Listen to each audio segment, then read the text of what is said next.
Hi everyone, I'm your host Sydney Benjamin. Welcome to Leadership Live.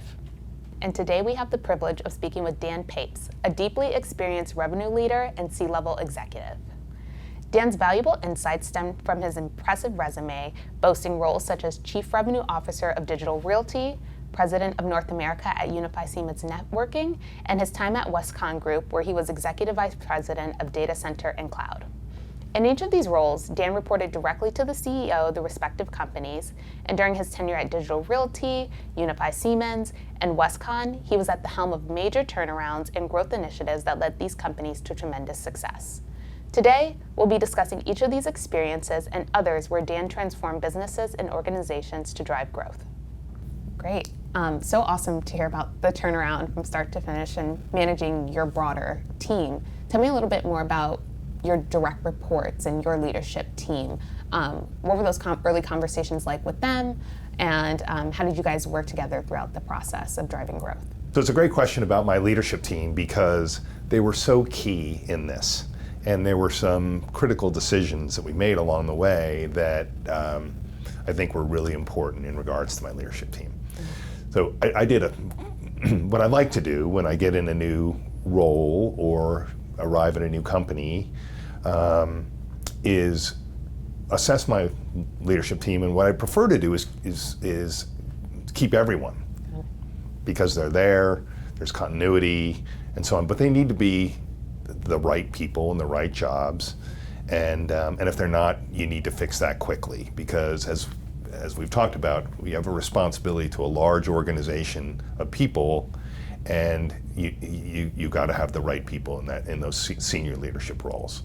So in a couple of the situations where I've been in like this, stepped into situations where we needed to do things differently, I typically kept maybe 60% of my direct reports and replaced 40% of my direct reports, with a goal to try to keep as many as possible. In this case, I had a phenomenal CHRO that I inherited. Her name was Carrie. Carrie was not only a great CHRO, especially in a situation where we had such engagement and morale challenges. She was a great senior leader in a business because I could get my SLT together, my senior leadership team together for meetings, and Carrie would not just provide valuable input regarding HR, she would provide valuable input on the business strategy, on Roadmap 2020, on the key initiatives and things like that. She had a breadth of knowledge, and she also engaged with our employees so often that she was able to provide valuable input across the business. By the way, I view that now as a mark. She taught me that that's a mark of a great C-level executive, is somebody who not only sees their own organization, but also sees the broader organization and has ideas. They don't major in those things, but they provide value when we're talking as a senior leadership team about what we should be doing. But I had a few people that I needed to move out, and I also had a unique approach that I call the hidden gem approach.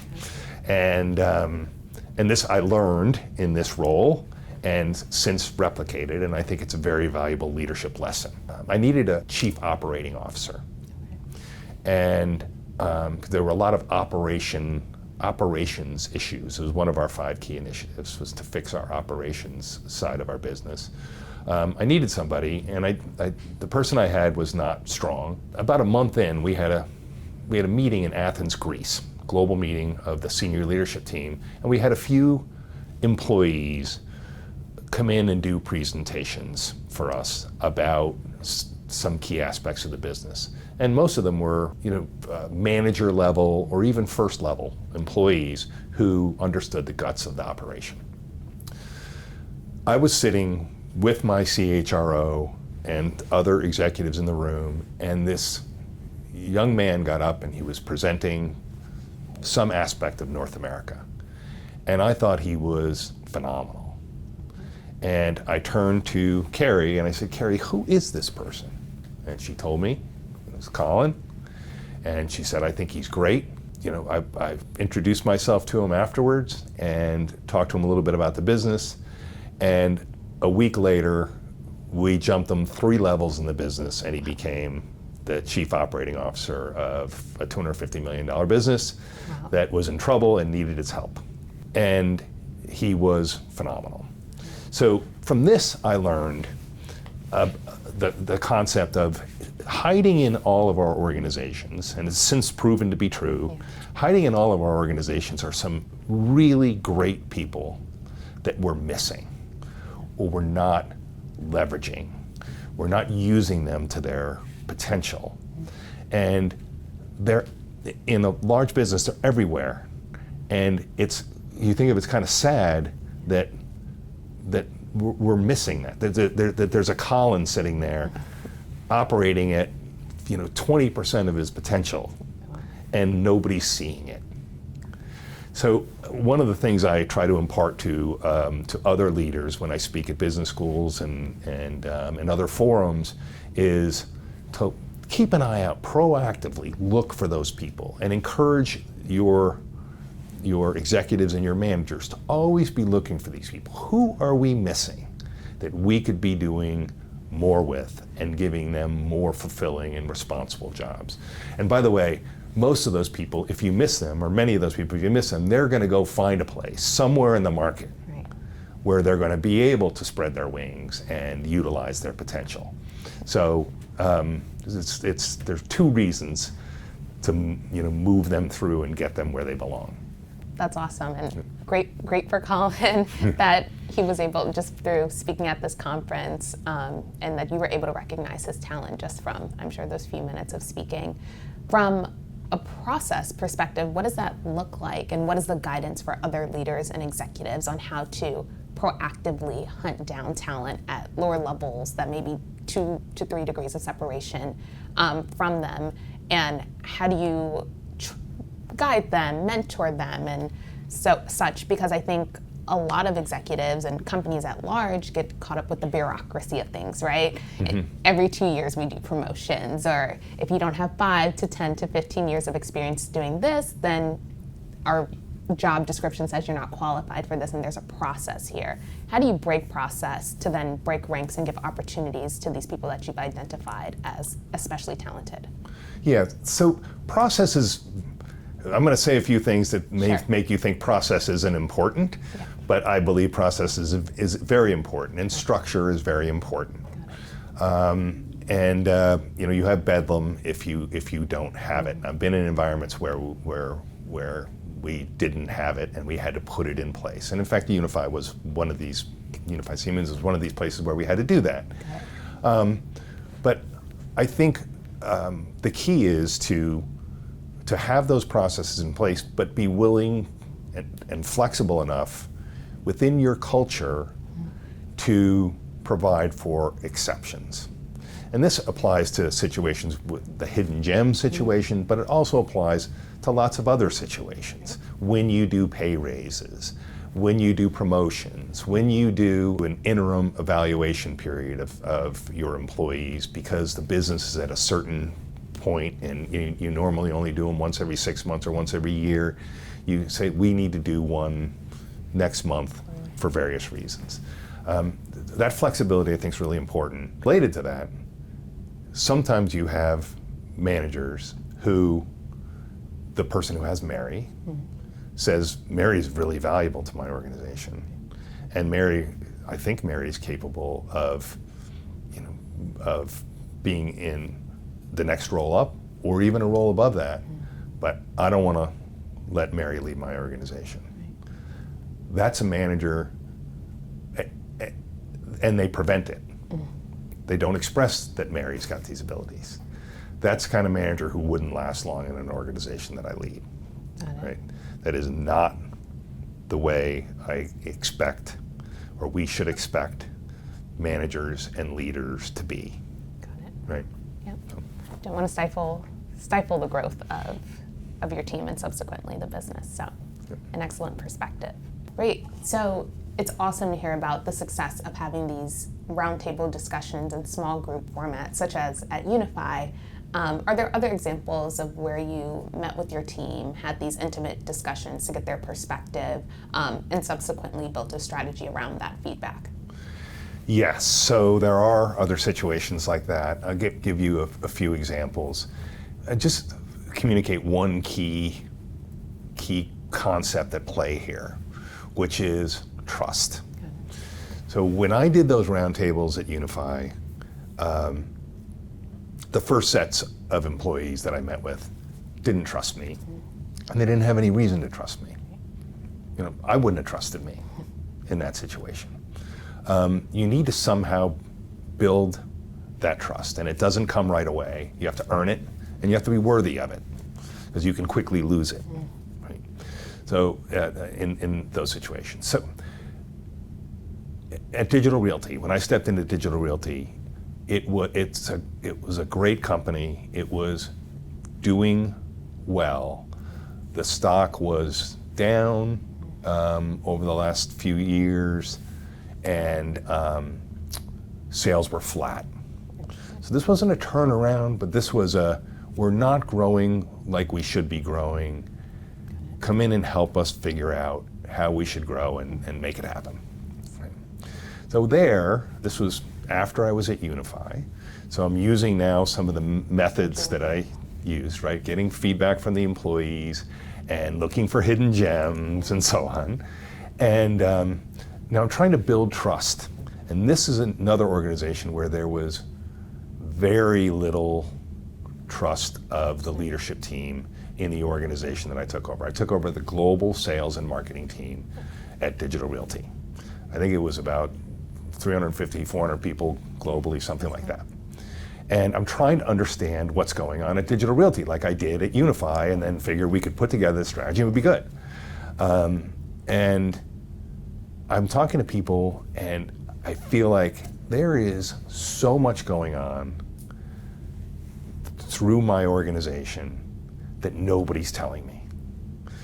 Now, I had this perspective of the CEO of what was happening in my organization. I had the perspective of my peers, what was happening in my organization, and even some opinions from our board of directors. But I did not feel comfortable that I knew what was going on in my organization. So I remember I called into my office, one of our managers, his name's Chris. I called Chris in my office, and this is maybe I'd been there a month, and hadn't built much trust yet, which you wouldn't in a month. But there's something about Chris I liked. I felt like I think he was a VP in my organization, and I closed the door. I said, Chris, what is going on? I feel like there's so many things going on that I'm just not in tune with.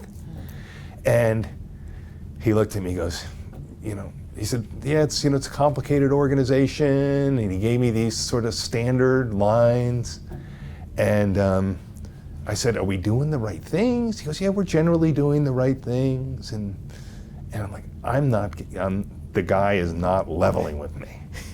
So I said, Chris, please, penalty free, I can't do anything about these challenges if I don't know what they are. Right. And Chris kind of looked down, and then he looked up at me and he smiled and he said, all right, Dan, let me just tell you, this place is completely effed up. Wow. Except he actually said the word. He was a bit too honest.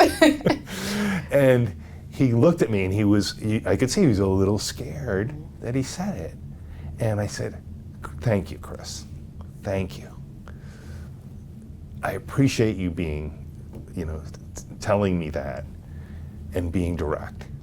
So please tell me in this meeting now, and if we need more time, we'll get together. I would really like to know what is screwed up here so we can fix it.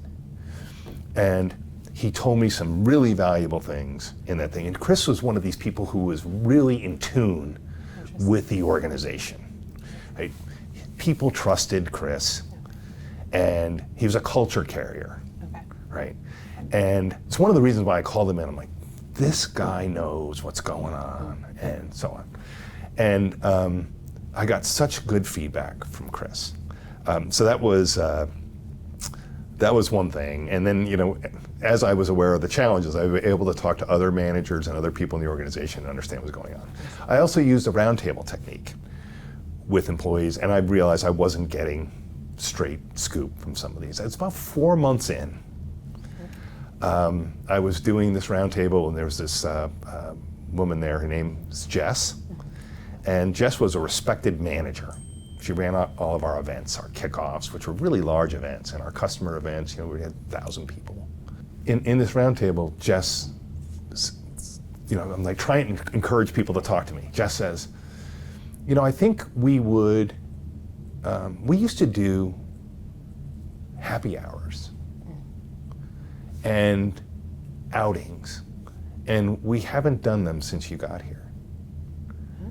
And I said, I didn't know that. She goes, yeah, we would do it every 2 weeks we do happy hour and, whatever, in the New York office. And I said, I didn't know that. I have a $50 million SG&A budget. We can do happy hours every 2 weeks if we want to do happy hours every 2 weeks. And we'll rent a boat and go out on the Hudson, once a quarter. Right. But, I hadn't thought of it. Right. And nobody had said anything. And apparently all the chatter all through the organization was, are we ever going to do happy hours again? I mean, now that Dan's in this. And as soon as someone told me, maybe I should have picked up on it earlier, but whatever, at least she told me. And then we got on track with these things. And then we started doing a bunch of other different kinds of events. But maybe I'd have caught on 6 months later, but she talked to me and we did it. So anyway, but she finally trusted me enough to say, we want to do something. We did this before. People aren't happy that we aren't doing it again. Yeah. Some managers might not take that very well. I took it like, thank you for the input. Hey, let's do that. That's awesome. And earlier you mentioned that the answers to all a CEO's questions reside on the factory floor, but of course, the factory floor workers or direct reports and leadership team in this case have to feel comfortable enough to be honest about what's going on. And perhaps it speaks to the leadership of your predecessors or the company at large that there were some scared feelings to open up and be honest about what's really going on for whatever reason. And I think it speaks volumes. Something I don't want to glaze over is the humility you must come up in with to say, hey, I just want to learn, and I'm sitting here eye to eye with you. And I think not every executive does that, because when you're hired into a new role, of course, from the board and the CEO, they're telling you from their perspective what's going on, and a lot of people might come in and just run with that. How did you develop this sort of sixth sense to know I'm being told what's going on, but I'm not sure this is really the core issue? How'd you develop that? Yeah, I'm not really sure how to answer how I developed it. I certainly did develop it. Okay. I wasn't born with it. Got it. So I know in my first few management roles, when I was in my 20s, I thought I had more answers than I actually did. Got it. I did like to, I could listen to people. And I guess as I developed as a manager and leader, it used to bother me in organizations that I was in that we couldn't express ourselves to our managers. We would feel like we couldn't do that, or we would be punished for doing it, or it wouldn't go anywhere. And it started to bother me in the organizations that I was managing that my people would feel that way. Right. Like, I've felt that way, and I don't want them to feel that way. I was a guy with ideas that I didn't express or didn't feel comfortable expressing, and I'm not going to let the organization that I'm responsible for have that. And I'm not going to let my managers have a culture where they don't make their people feel comfortable with that. I will say, I believe there are lots of leaders. I might even go so far as to say the majority of leaders who don't create that atmosphere and ability to provide feedback.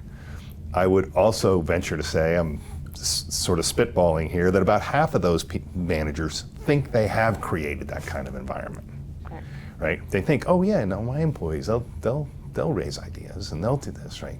It takes a real ability to check yourself on that and make sure you're actually creating an environment like that. And once you've done it, you see all the signs of it, and you can know that's not happening. It's like when I was at Digital Realty, I knew there was a bunch of stuff that wasn't getting to me, and why? What's this culture that doesn't allow that? And who are these people that don't allow it? Now, a lot of it, my predecessors set this example, but a lot was a company culture. Got it.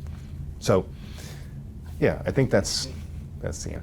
Awesome. So if we can be prescriptive here, what are some of the red flags or pitfalls that are glaring and that you've seen that other leaders and executives should be aware of? And what are some prescriptives, maybe step-by-step things that they can do to shift culture in a positive way? I think the first thing is, as a leader, it's important to recognize, accept, and live the principle of your people drive the organization. An organization of any size is not successful unless the people in your organization are driving it. Some leaders place a level of importance on themselves that is misplaced or overestimated. So I think that's the first thing. So developing a leader should develop into this or have this characteristic which says that it's our people who drive our success, and really believe that, internalize it, live it, which is what I do. The great leaders I've seen do that. And then making sure you have people in place that share that philosophy in all aspects of the organization. So you want all your managers and executives to adopt and accept that philosophy and live that philosophy. And if they don't, that's almost principle one. Okay. For having somebody in a management or a leadership position, right, is accepting that concept. Another thing that helps a lot is if you as the leader spend a lot of time with your people at all levels of the business. I would host kickoffs so we'd have a sales kickoff in Orlando. And I would schedule breakfast, lunch, and post kickoff activities, cocktails or whatever, with employees from all levels of the organization, and talk to them myself and get their feedback and that kind of thing. And then I might talk to their manager and say, hey, I talked to Jane this morning. I had the roundtable breakfast with her, and she mentioned this such and such, right? Just word got out that we want to talk to all people at all levels of the business, and we want to understand what their ideas are and how things are going. And it just permeates the culture when you do that, and it creates an environment where you just end up getting a lot of information that helps you more effectively run your business. Awesome. Great pointers. And what I'm hearing is you can't really fake the funk. Either you care or you don't, and then when you do care, it's important to show that. So you cannot fake it. Yeah. You're right. You cannot fake it. You can fake it for a little while, but it will catch up to you. You have to really believe this, and otherwise, yeah, you'll if you're able to get away with it, you won't last long.